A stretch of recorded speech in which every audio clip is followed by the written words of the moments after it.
Those tires are so loud. Good morning, guys. Welcome back. I have not been filming well at all while I'm out here in Northern California. I'm out here with my friend Sutton Morris, who owns Morris Motors in Walnut Grove, out in the middle of farm country, as you can see. They specialize in European, German cars, but mostly vintage Mercedes. And I'm out here installing an air suspension setup in an S124 estate wagon, a Mercedes. Been building the management setup in the trunk, in the hideaway spare tire well, and I haven't really been filming much. I've been focusing on that. And the weather out here has been horrendous. It's barely been 40 degrees Fahrenheit for all you Europeans, and it's been raining every single day. So this is, I know Northern California gets rain, but it's been crazy out here. It's literally not gotten above the mid 40s. It's been windy, wet, and rainy every single day since I've been out here. And I've been out here almost a week now. And I got about 4 or 5 days left of the trip. I am driving a B6 V8 S4 commuter car through the farm country of Northern California. And this thing is sweet.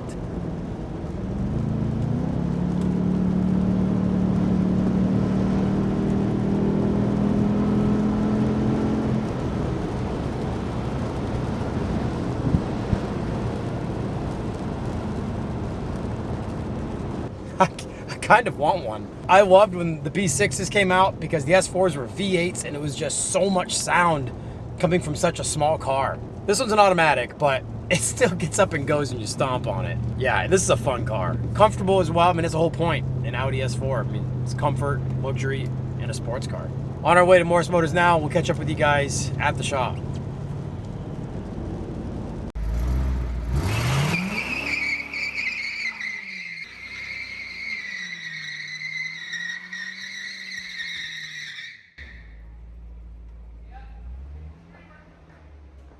Why are those tires so loud? Weather! Dang! Those tires are so loud. All right, so what's the deal with this car again? It's got a diesel injection pump or something? What's a valve body? So it's a Euro market 5 liter. 500. Came out of an SEC AMG car, motor and tranny. Kept having valve body problems. Put a turbo diesel valve body in it. Never done this before. That's the f***ing ticket. And it makes it launch from first gear instead of second, right? Yeah, and it's fun. That's to every one of them. That's the car that we almost died in the last episode when I was sitting right there in the not seat. I gotta build myself one now. Yeah, that's the formula. That's the formula. That's the V8 R107 formula. Just need to do it to the Euro car with the better looking front end.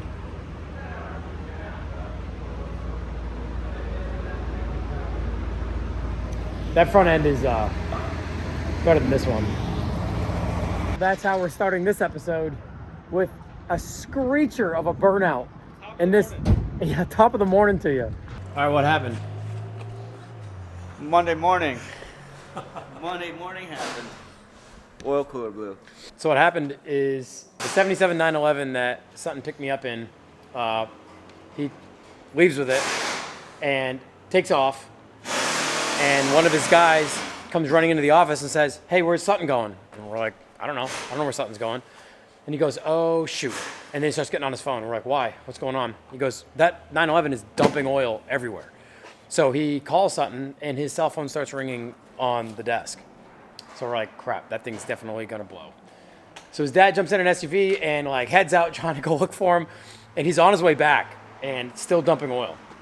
So then we've got it racked up, and you were afraid that motor was completely gone now. No, I wasn't. It wasn't noisy. It's yeah, no, fine. Sounds good. Yeah, it sounds all right. But what's the deal? Oil cooler? Either the oil cooler sealer or the oil cooler. So now we get to yank the motor out. So this is how fast it happens. They had the thing almost ready to go, and now the motor's coming out. But whatever. Oily mess.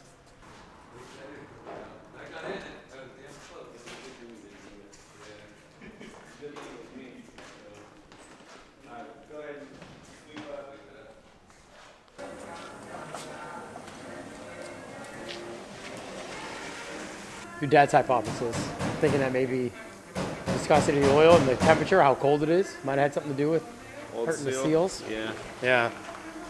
So the best case scenario of this whole deal is he made it all the way to the Sacramento airport and all the way back here with me without any issues in the Porsche. He went for a run around the block yesterday, spilling all the oil out. So now, unfortunately, the motor's got to come out, but hey, it fixing it. Yeah.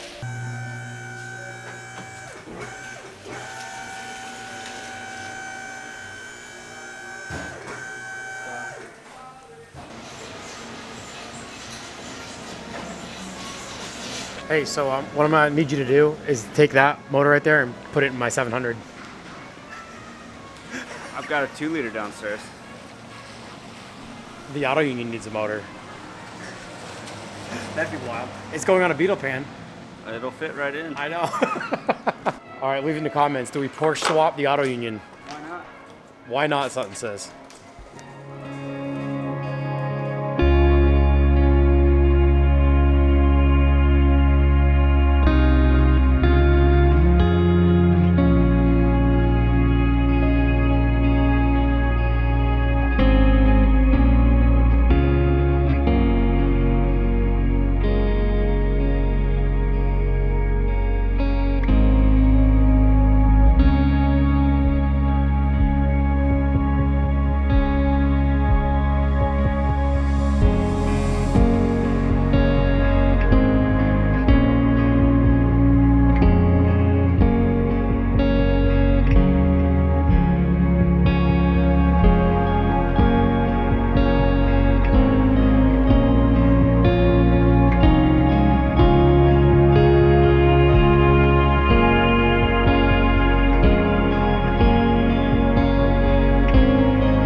All right, well, we ended the day yesterday by pulling all the springs out. I got the rears out, and then Tony stuck around at the end of the day to help me get the front springs out.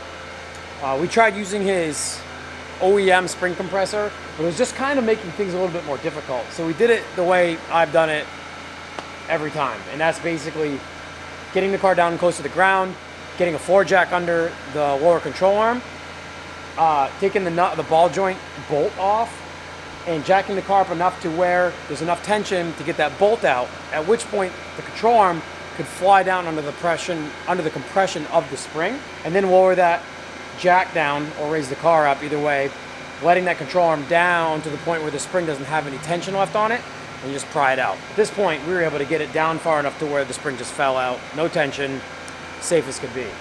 You guys saw the SLS dismantle yesterday. So the SLS shocks are out now. We're gonna plug it at the valve body and just kind of clean it up there. So the Bilsteins are going in. I'm assembling the lower control arms now. Gonna get them set up to the right length of the stock control arm, and we'll start bolting stuff in. All right, so these are the lower control arms from Commonwealth. They're pretty straightforward. They basically give you a flat plate to mount the bag to, whereas the stock control arms have a cavity for the spring. Now, what I did years ago in my 190 was I modified these. And I think actually I had enough room to put a plate on top, and I bolted the plate to the edge of the ears of the control arm. And then what I did was I bolted the bag to the actual plate that went on the control arm. So that's essentially what I did here. But what he's done at Commonwealth is he's given you a Heim joint on the inner mount, so you've got some adjustability. If you want to push it out a little bit, if you want a little bit more negative camber. If anything, this could be added adjustment to positive it back out so it's not quite so crazy if you're going super low to the ground.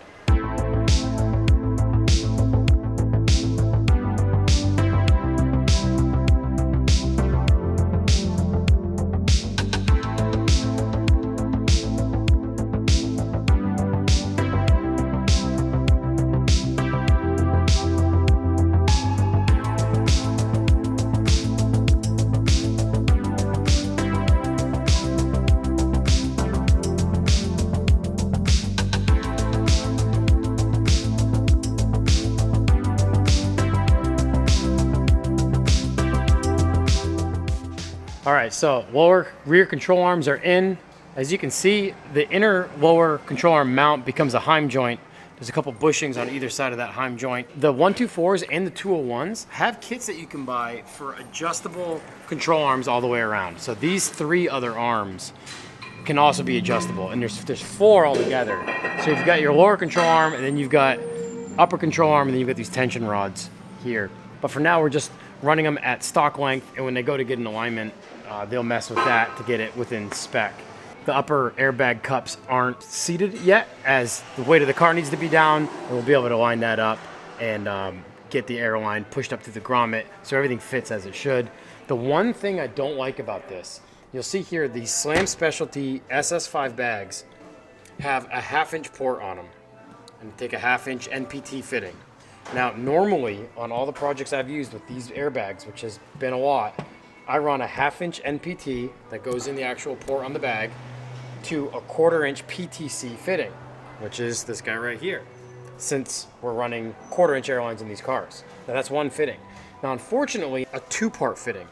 We get a 1/4-inch NPT to 1/4-inch PTC fitting that threads into basically an adapter that has a 1/4-inch NPT ID and a 1/2-inch NPT OD. Now, in my opinion, that creates 2 potential leak spots. You could potentially leak from your 1/2-inch port, and you could potentially leak from the adapter to the 1/4-inch PTC valve.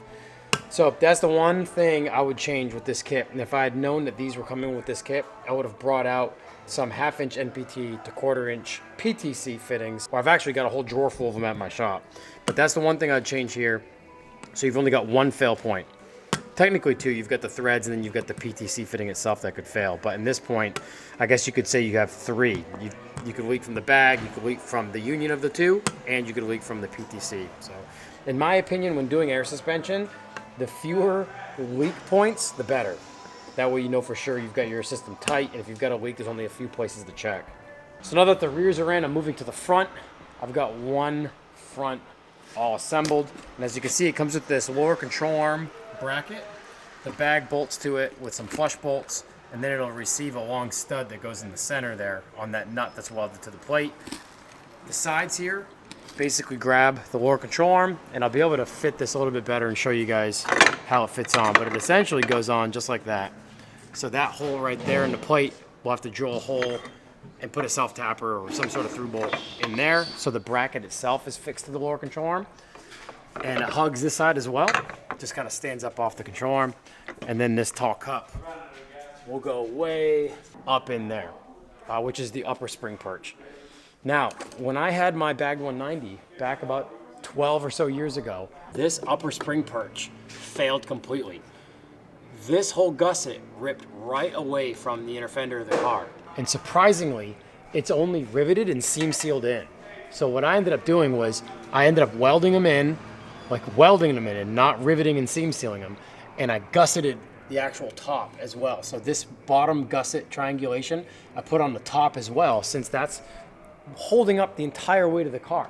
The whole car is sitting on that right there. So I made sure I gusseted it on the top and re-welded it. So if you have a 124 or a 190 on air or on stiff springs, more notably, so keep an eye on those. Those sometimes have to be reinforced, speaking from personal experience, and I know a few other people who have had that fail on them as well. So I think that's a pretty, I don't know, doesn't seem like a great design on Mercedes' part to hold up a pretty heavy car. But that's where that upper cup's gonna go, and gonna finish assembling the fronts, and we'll start putting it in the car. All right, well, we got the front in. Tony's been helping me on getting the front control arm plates and upper cup sorted out. We got new shocks in it. We pulled the calipers, pulled the ball joints, lowered the lower control arm, got the sway bar unhooked. Basically just time-lapsed all that stuff because this is Friday and it's 4 o'clock and I'm flying home tomorrow, and we kind of did a whole bunch of other stuff this week. Really should have just blitzed this car, so we could have had more time with it done. But by the end of the day, we'll be airing up and down, as long as there's no major issues. So right now, Tony's just wiring in power and ground and key power. And that's basically it, with no unforeseen issues. It's been kind of like a team effort the last couple of hours here on the last day I'm here. Oh, sorry, bro. All right, guys, I think we are completely hooked up. So what I'm going to do now is I'm going to turn the key on and make sure the air system works. Make sure the compressor fills the tank. Make sure there's no massive leaks from anywhere that I can see fittings. Make sure all the PSIs hold. And what I'm going to do first before I put my wheels back on, the rear upper cups there aren't seated yet because the bags are deflated and there's no pressure on the suspension giving it upward movement. I'm just going to turn the system on and slowly inflate the bags and adjust them as they inflate little by little to where they seat. And then I can put wheels on, and that way I don't need blocks underneath the car. All right, here we go, guys. Controller is on. Well, that's a good sign. Compressor's running. So basically I'm letting the compressor fill the tank so I can just feather PSI into the bags before I actually calibrate the system, because you have to run a calibration on this and hopefully everything will calibrate properly. But for right now, I'm just letting the compressor fill. I can get the bag seated right. We'll put the wheels on, then we'll calibrate it. All right, so some of you guys may be wondering what we did for the SLS. And as you can see here, there's one of the lines, because we took the shocks out, we just put regular Bilsteins in. What Sutton and Tony did was they took some regular fittings and put some flared ends in it, clipped them off, and then welded them up. So it basically created a plug, and put the two plugs right in the valve body. And then we unhooked the bar that tells it where it's at.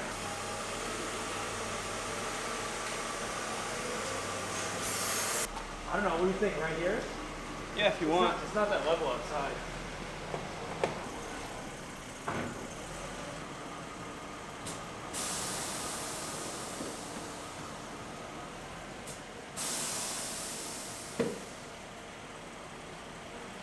It's pretty good, dude. It's nice being able to see the top of our roof when you walk around it. Dude, the wagons look so good aired out. Yeah. They seriously look so good, and they get somehow 6 feet longer when they go out. You know what I mean? When they go low. You know, if it were me, I'd just take these wheels and make them 3-piece wheels. Yes. Yeah, look at that. It looks good. Look at this. Yeah. Much good.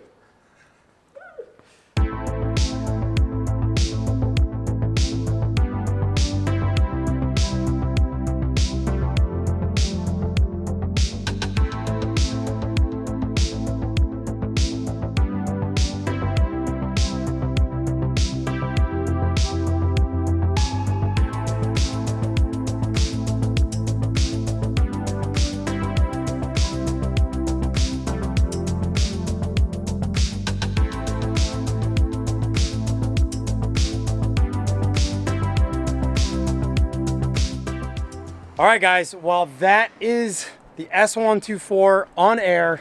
Still a little bit of work to do. I ran out of time. The wheels didn't show up in time. So it's on stock wheels for basically the unveil of the car in a long week. Here with Sutton at Morris Motors in Walnut Grove, California. The interior still has yet to get put back together, but it's almost dark, and we really wanted to get some shots of the car outside before we lost all the light. But the car runs, it drives, it's on air, it's as low as we'd like it. Yeah, I think this car is gonna look amazing on nice finished wheels. On this color is gonna look awesome. I fly home in the morning tomorrow. It's been a long week. What do you think? Do you like the way it looks? It looks great. You're gonna like the way you look, I guarantee it. Well, it's been an awesome week out here at Sutton. The last few times I've been out here, it's either been a drive cross country when Corey and I were here in the Cabrio, or the last time my girlfriend and I were here just to kind of hang out. And this time, it's to actually work in the shop. So we've been putting in some long hours. We've split some stuff up too. I've kind of run some errands with him and done some other things. So this project took a little bit longer than it normally would, as well as filming it. That always takes a lot longer as well. Every time you come to town, it costs me money. Well, I'm glad Sutton twisted my arm enough to come out here, even though it's been a long week. But this is the payoff. Getting a chance to see a car that started stock and doing a bunch of work to it, and getting a chance to see it laid out in front of the shop is really cool. Thank you guys so much for watching. Thanks again to Sutton and all the guys here at the shop, to Tony, to Josh. Those guys helped out here and there as well.